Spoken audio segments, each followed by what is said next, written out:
As Lewis Hamilton missed his first Grand Prix race since 2007, F1 still shone under the lights as Sergio Perez finally grabbed a win in his Racing Point despite being last at the end of the first lap. Welcome back to the Grid Top Podcast. Today we'll be reviewing the Sakhir Grand Prix. Hosting today will be me, Ruby Price, and joining me, a Master of Engineering, Jack Watson. Hello.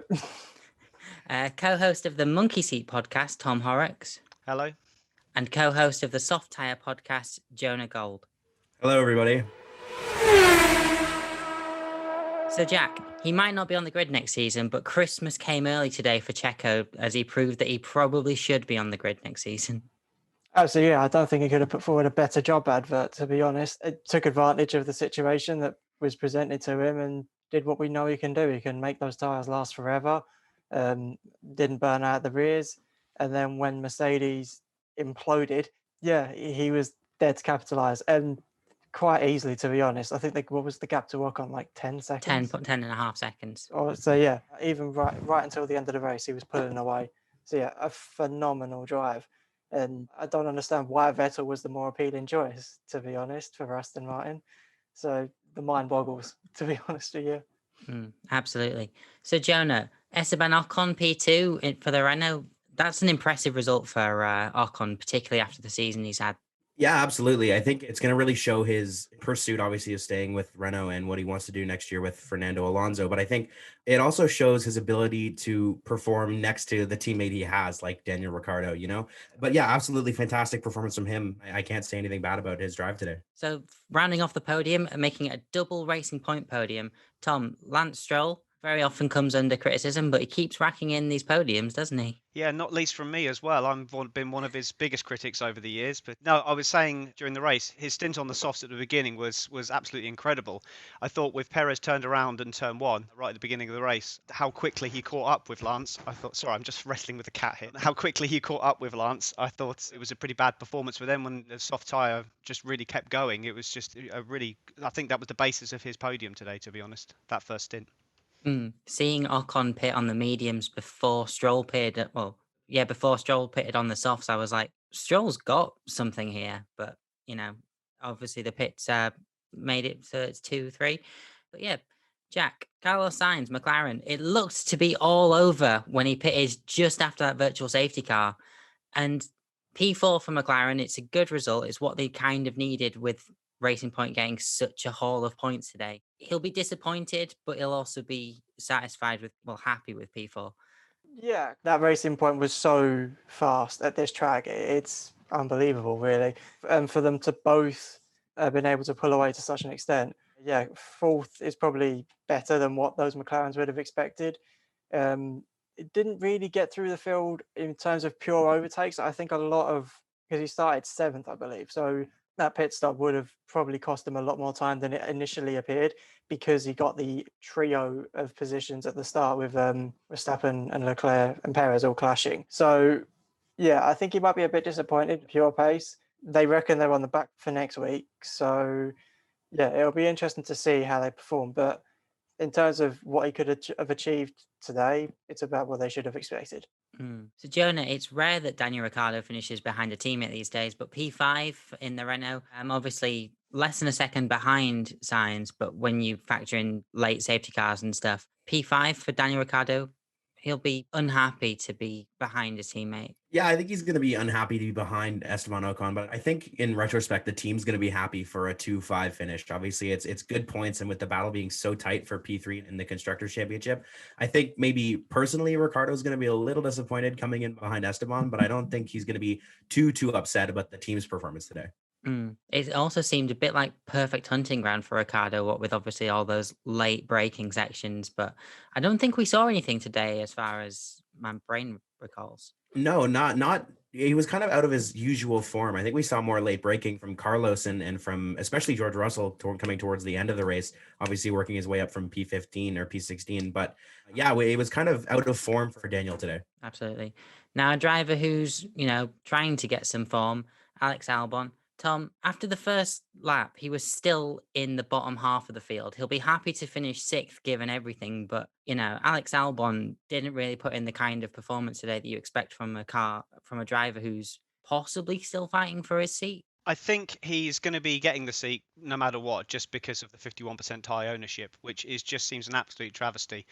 As you say, despite three of his rivals being backwards in the gravel on the first lap, he still wasn't able to make any positions pay. He almost lost it himself. He went wide, I think turn 2 or turn 3, and just lost any possible chance of having a decent first lap. He had no pace. At one point, he said, "We're quicker than the racing points, but just can't race as well." Well, you're not quicker because you just got overtaken by him. You were ahead of him on track, and you weren't able to maintain that. I mean, we didn't see what Verstappen had, but there's no way did he have the pace today, and it's just not good enough.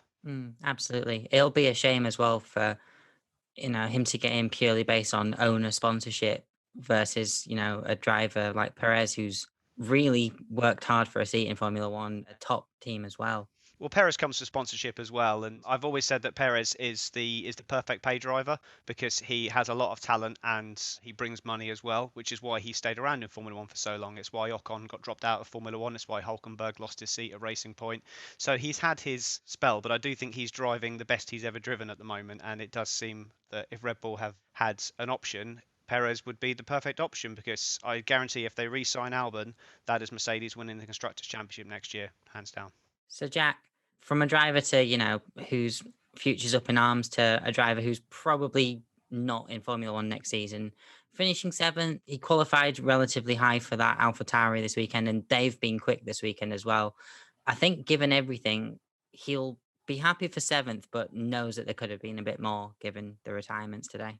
Absolutely, I couldn't agree more, to be honest. We know the Honda's fast, very fast, and I believe anyway that AlphaTauri is light on downforce, but it's also not particularly draggy, which has meant they've done pretty well in our other high-speed venues. Admittedly, yeah, I mean, that qualifying performance was very flattering. That was a masterful lap to drag out of that car, especially again compared to teammate. But I think we all know, or at least have a very strong feeling that it will be Tsunoda taking that drive next year, assuming all goes to plan. I think it's confirmed he should have the points for the super license now. He does have enough points for the super license now, yeah. There we go. So yeah, I think he'll be happy for it. I don't know if he's got anything else planned like after Formula One, but it's a reasonable sort of proof as to what he's capable of. He's not a slow driver by any means, and we know how aggressive the Red Bull driver program can be to its young talent. So it's a reasonable result. Probably maybe should have got a bit more, maybe a bit more to capitalize. It did look like he was getting a bit stuck. We were seeing a little bit of a DRS train forming at the end of the race, so maybe there was more to expect, but still a reasonable result. So Jonah, Valtteri Bottas in P8, it's rare that we see a Mercedes, this low, and it's rare that we see them together this low either, really. But Michael Gonzalez has put in the comments that Bottas was saved embarrassment by being beaten by Russell. Would you argue that Bottas could have capitalized on Russell had there not been like VSCs and stuff like that? I think if the race went differently, he could have capitalized, but coming towards after the first or second round of pit stops, you could see that George was he was much faster. He just had the pace, not to mention he was on the mediums, which were a faster tire as compared to the hards. But Valtteri was put on not only a slower strategy, but just didn't have the pace to compete with Russell. And I think maybe if he had done obviously a little bit better at the beginning, as we know, Valtteri isn't fantastic on his starts, and George getting around him in turn 1, I think there could have been the competitive edge to get closer to Russell, but I think Russell just had the pace, had the strategy, and he could have obviously won that race, and he could have done much better if it wasn't for Mercedes imploding. I think it really showed that George has the talent. It was a big showing for George and probably not the best result for Valtteri. Tom, Russell currently in P9, there is a big asterisk on that in the sense that, he's under investigation for the tyre mess up that I'm used to Ferrari messing up, that Mercedes did, but currently has points, has a fastest lap, and arguably could have won the race 3 times today. Yeah, absolutely. I mean, he alluded to it in his post-race comments where he's had races taken away from him before, and he had it taken away from him a couple of times. And, the Hamilton haters out there that say, oh, it's just the car, have been given all of the evidence they need to just start up another fire today with this, because he's comprehensively out paced Bottas for the whole weekend, apart from one session where he was having issues. He's shown that he is the real deal. So, yeah, watch this space. I'm pretty sure that Hamilton's not going to be in that seat next week. If he is, then kind of a little bit suspect about just how dangerous coronavirus can be if you can recover it from that quickly and get it completely out of your system in just over a week. So I think it's incredibly unlikely that Hamilton's going to be in that seat. So that's another opportunity for Russell next week, and hopefully he can actually deliver. And Netflix aren't in the garage this week. Every time Netflix are around Mercedes, just something goes wrong and it gets worse. But it'll be surprising to see if he manages to keep hold of the points today, or even the position based on the severity of the penalties being suggested towards him. But it'll be refreshing to see him in the seat next weekend should Hamilton not test negative for COVID. Jack, Lando Norris, last of the points, again, big asterisks. We've already spoken about how McLaren were kind of lucky to finish where they did today. Norris obviously started from the back with a fresh power unit. Yeah, P10. What can you say other than that? It's what he needed to do to make up like 9 places on the first lap was amazing. Unfortunately, though, it did seem to be one of those that got a bit stuck. He got a bit caught out in the pit stops. Actually, no, that was science, wasn't it? Yeah, I don't know. It just seemed to sort of lose momentum as he got through to the higher ends of the bottom 10. And yeah, disappointing. I thought that McLaren would have sacrificed a bit of qualifying pace to improve race pace at this venue. And I suppose what his predictions of being able to race at this track did come true. I thought he'd never be able to make the progress he did. It was a bit disappointing to not see him gain any more, but you could tell he was fighting right at the end of like getting Gasly on the last couple of laps, just before Russell got them both on his charge through the field. But yeah, I think he's going to have to just focus on getting as many points as he can in Abu Dhabi next week in order to beat Carlos and secure his place at the top of the team as he should be before Ricciardo comes in. So Jonah, Pierre Gasly, first of the non-points finishers, looked to be making the hard tyre work until the very end, and then Norris and Russell charged up behind him and got ahead. He'll be disappointed to not get any points, especially when his teammate, managed to finish several places ahead of him. I think Gasly's going to be a little disappointed. Obviously, we've seen throughout the majority of the season that he's regularly done better than Kvyat has. And I think he's going to be fairly disappointed with his performance in Sakir this week. But I've also noticed that Gasly's got pretty strong pace, especially on tires that aren't working for him very well. Now, when you get obviously towards the end of the race and Russell on fresh softs, that, there's no way he could compete. But we're really seeing Gasly's pure pace in that AlphaTauri. So, Tom, Sebastian Vettel made an overtake in that Ferrari, which I'm pretty sure when this circuit was announced, we assumed Ferrari would be the last of the actual qualified finishers, and still finished 12th. But seeing him making overtakes to say how low Seb has been at some points of this season.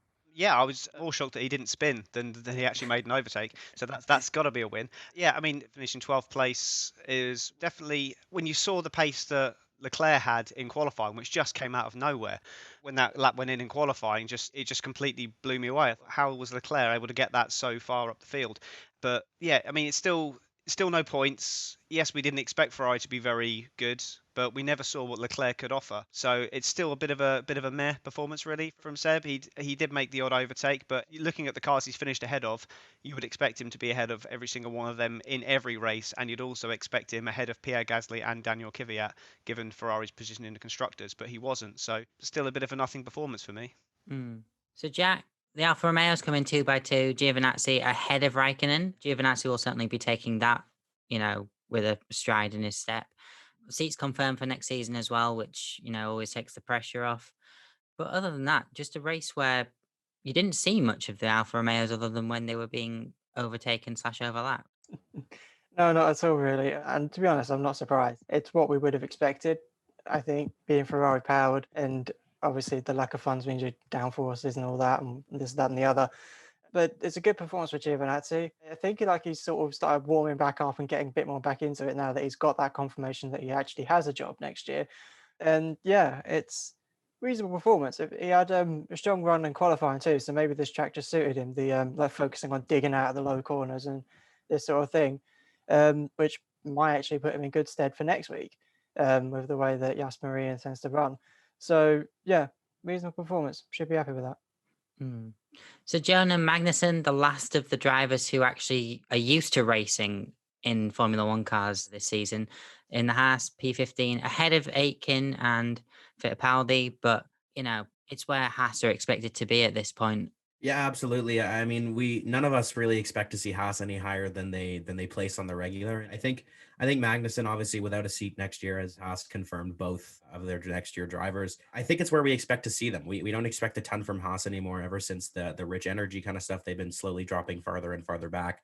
But we don't expect to see them any higher. So I think this is an average performance from Haas, and it's not going to be any different than where I predict they'll finish next week. Tom, Jack Aitken's front wing possibly caused Russell's puncture. Yeah. It's the irony of that makes it, more, well, not bittersweet, but a bit more stinging, really. But finishing ahead of a car in a Williams, in your first F1 race, that's got to feel good. I think Jack's done really well. I mean, I know he's made a driver error, which has then made the race explode into action. Mercedes making the worst safety stop in history. But he equipped himself well. He was not the slowest car on track like I thought he would be. I thought maybe he would beat Fittipaldi and that was it.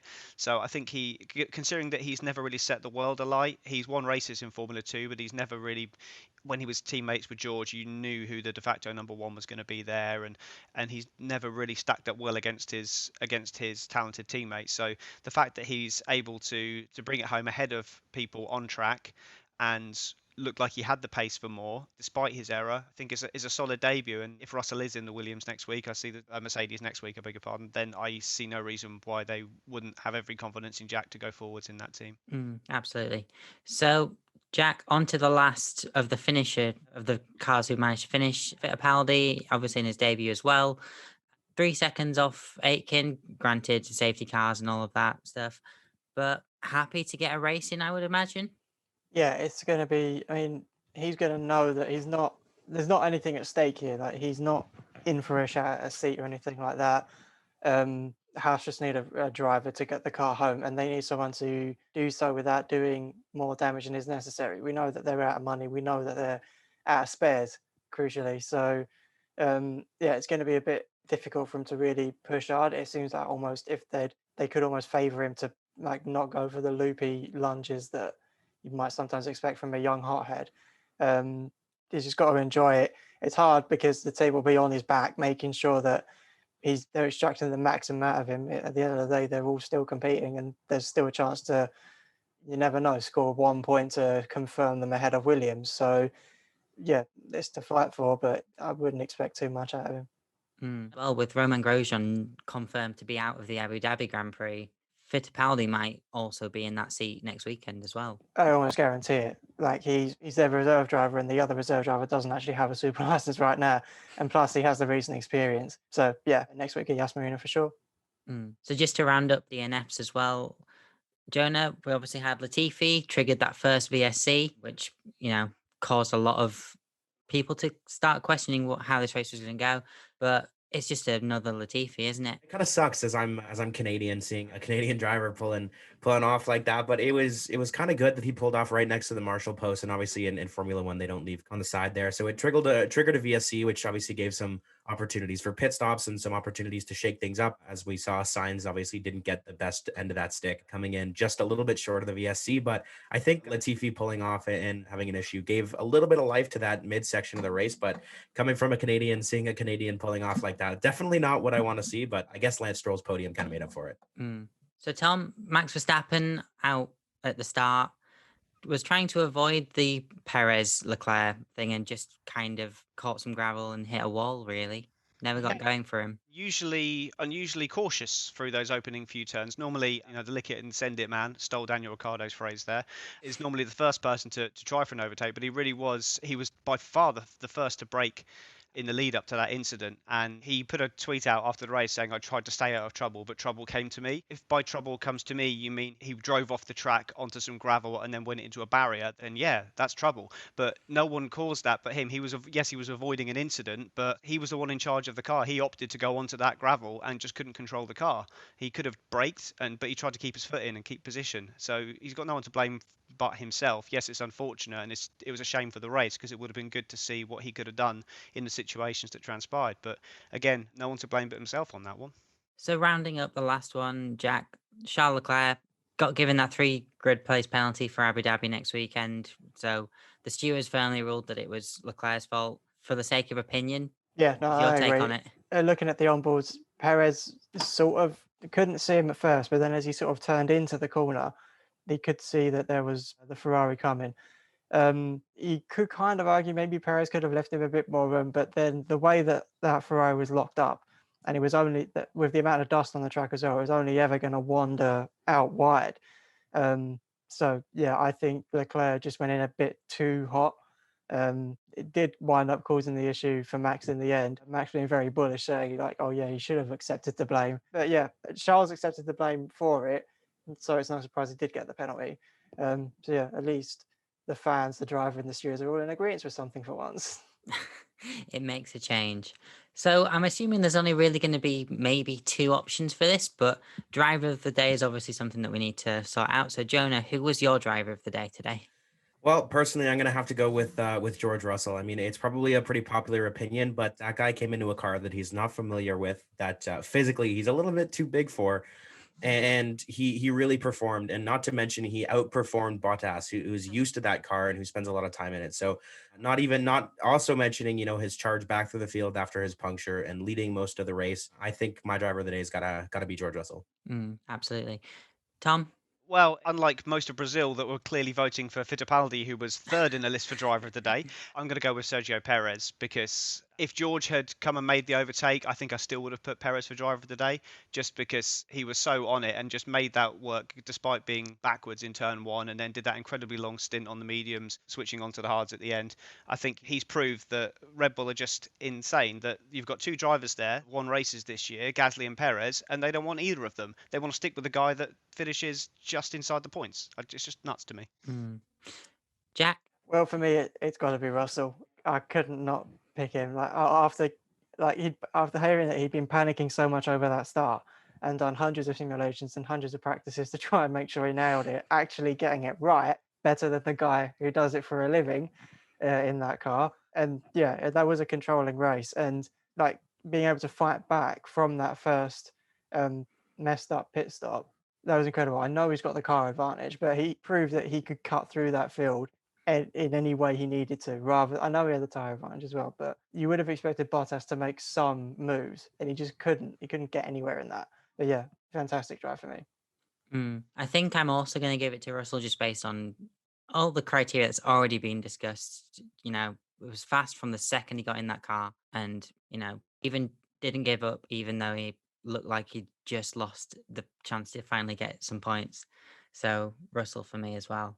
But that's it for the show. If you're watching this on Facebook, make sure you stick around, because we're going to do some we're going to have some more discussion. Obviously, there's still some things to talk about, and we're going to be responding to people's comments as well. So if you're watching on Facebook, keep watching. If you're not watching on Facebook, make sure that you go and like the F1 Chronicle page on Facebook. There's a link in the description. We record these shows live, and we, share them on Facebook. So if you want to hear the podcast before it comes out, Facebook's where to go. I'm going to stop saying Facebook because it doesn't sound like a real word anymore. But we are available on Amazon Music, YouTube, Spotify, Google Podcasts, Apple Music, Omni Studio, and Pocket Casts. Just search F1 Grid Talk. We have a huge back catalogue of shows with previews and reactions to qualifying and race results. We are on Reddit. Just search for the subreddit F1 Grid Talk. And we also have a Patreon for mics, lights, and better recording equipment. We'll be back tomorrow to preview next weekend's Abu Dhabi Grand Prix. Thank you very much for watching. Thank you very much for joining me, my panelists, and goodbye.